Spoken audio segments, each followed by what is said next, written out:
গত 18 অক্টোবর হযরত শাহজালাল আন্তর্জাতিক বিমানবন্দরের কার্গো ভিলেজে অগ্নিকাণ্ডের ঘটনায় শত কোটি টাকার বেশি আর্থিক ক্ষতি হয়েছে। পুড়েছে বিপুল পরিমাণ পণ্য। সেই পোড়া কার্গো ভিলেজ থেকেই এবার চুরি করা হয়েছে বেশ কয়েকটি মোবাইল ফোন।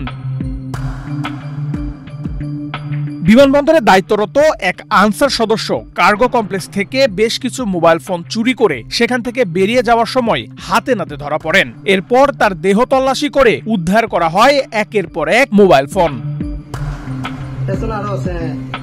গত 5 নভেম্বর রাতে দায়িত্ব পালনের সময় জেনারুল ইসলাম নামের অভিযুক্ত সেই আনসার সদস্য পোড়া ভবনের ভেতরে বস্মীভূত দ্রব্যাদি থেকে কিছু বাটন ফোন লুকিয়ে বের করার চেষ্টা করেন। তখন তাকে ঘটনাস্থলে হাতে নাতে ধরে ফেলা হয়। এ ঘটনা চাওর হওয়ার পর থেকেই সবার একটাই প্রশ্ন ছিল, আনসার সদস্যের বিরুদ্ধে কোনো শাস্তিমূলক ব্যবস্থা নেওয়া হয়েছে কি, নাকি অপরাধ করে পার পেয়ে গেলেন অভিযুক্ত সেই আনসার সদস্য।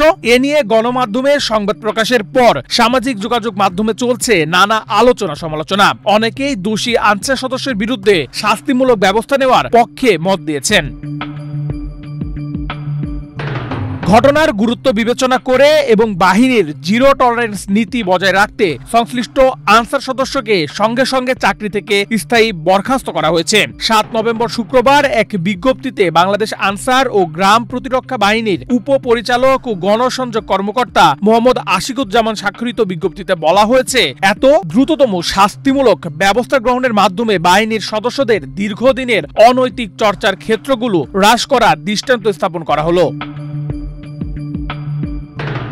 এর আগে হযরত শাহজালাল আন্তর্জাতিক বিমানবন্দরের আমদানি কার্গো কমপ্লেক্সে ভয়াবহ আগুনের ঘটনায় অক্ষত স্টোররুমের ভর থেকে 7টি আগ্নেয়াস্ত্র চুরি হয়েছিল, যা 2 নভেম্বর দুপুরে নিয়মিত পরিদর্শনের সময় ধরা পড়ে। নেহাল আহমেদ প্রান্ত, বাংলাদেশ প্রতিদিন।